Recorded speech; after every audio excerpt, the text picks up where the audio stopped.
কারবালার প্রান্তরে ঘটে যাওয়া ঘটনা কেবল একটি যুদ্ধ নয়, বরং এটি ছিল অন্যায় ও জুলুমের বিরুদ্ধে সত্য ও ন্যায়ের এক আপোষহীন সংগ্রামের নাম। আসসালামু আলাইকুম। আজ আমরা বিখ্যাত আলেম খতিবে পাকিস্তান আল্লামা মোহাম্মদ শফি উকারবি রহমতুল্লাহি আলাইহের লেখা এবং মিসেস হাসিনা রহমানের অনুবাদ করা কারবালা প্রান্তরে বইটি থেকে কারবালার সেই হৃদয়বিদারক ও গৌরবোজ্জ্বল ইতিহাস সংক্ষেপে জানব।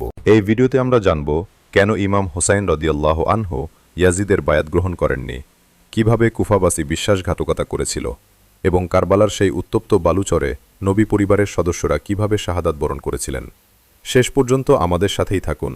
ঘটনার সূত্রপাত হযরত আমিরে মুয়াবিয়া রাদিয়াল্লাহু আনহুর ইন্তেকালের পর। ইয়াজিদ যখন জোরপূর্বক সিংহাসনে আরোহণ করে তখন সে ইসলামের শরীয়ত বিরোধী কাজ ও অনৈতিকতায় লিপ্ত হয়। সে নিজেকে খোদার মতো শক্তিশালী মনে করতে শুরু করে। ইয়াজিদ জানত নবী দৌহিত্র হযরত ইমাম হোসাইন রাদিয়াল্লাহু আনহু যদি তাকে সমর্থন না করেন তবে তার শাসন বৈধতা পাবে না। তাই সে জোর করে ইমামের বায়াত বা আনুগত্য আদায়ের চেষ্টা করে।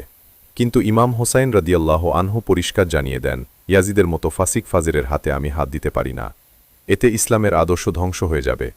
তিনি নিজের জীবন বিপন্ন জেনেও মিথ্যার কাছে মাথা নত করেননি। এদিকে কুফার মানুষ ইমাম হোসাইনকে হাজার হাজার চিঠি পাঠাতে থাকে। তারা বলে যে তারা ইয়াজিদের শাসনে অতিষ্ঠ এবং ইমামকে তাদের নেতা হিসেবে চায়। তাদের আহ্বানে সাড়া দিয়ে ইমাম তার চাচাতো ভাই হযরত মুসলিম বিন আকিল রাদিয়াল্লাহু আনহুকে কুফায় পাঠান। প্রথমে কুফাবাসী তাকে ব্যাপক সংবর্ধনা দিলেও ইয়াজিদের গভর্নর ইবনে জিয়াদের হুমকিতে তারা ভীরু হয়ে পড়ে। শেষ পর্যন্ত মাত্র কয়েক ঘণ্টার ব্যবধানে কুফাবাসী তাকে একা ফেলে চলে যায়।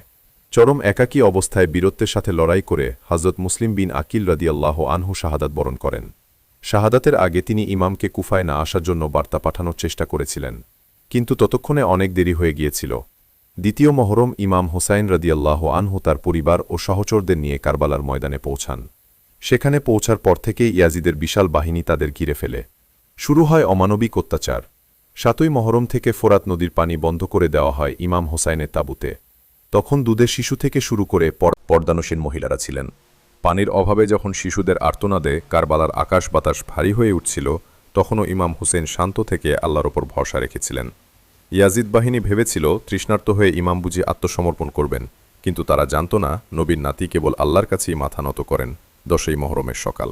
কারবালার এক অসম লড়াই, একপাশে ইয়াজিদের হাজার হাজার সশস্ত্র সৈন্য, অন্য পাশে ইমামের মাত্র ৭২ জন সঙ্গী। একে একে ইমামের সঙ্গীরা ভাতিজা হযরত কাসেম রাদিয়াল্লাহু আনহু, ভাই হযরত আব্বাস রাদিয়াল্লাহু আনহু এবং বড় ছেলে হযরত আলী আকবর রাদিয়াল্লাহু আনহু বীরত্বের সাথে যুদ্ধ করে শাহাদাত বরণ করেন। সবচেয়ে হৃদয়বিদারক দৃশ্য ছিল ৬ মাসের শিশু হযরত আলী আসগরের শাহাদাত কোলে নিয়ে যখন ইমাম তাকে একটু পানি পান করানোর জন্য শত্রুদের কাছে নিয়ে গেলেন। পাষণ্ড হারমালা তীরের আঘাতে সেই নিষ্পাপ শিশুকে শহীদ করে দেয়। নিজের হাতের ওপর সন্তানের রক্ত দেখেও ইমাম বললেন, হে আল্লাহ, আমি তোমার ফয়সালায় সন্তুষ্ট।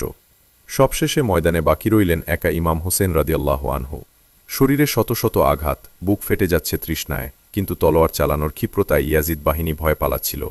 জোহরের নামাজের সময় যখন ইমাম সিজদায় গেলেন, ঠিক সেই অবস্থায় সীমান নামক এক পাপিষ্ঠ তাকে শহীদ করে।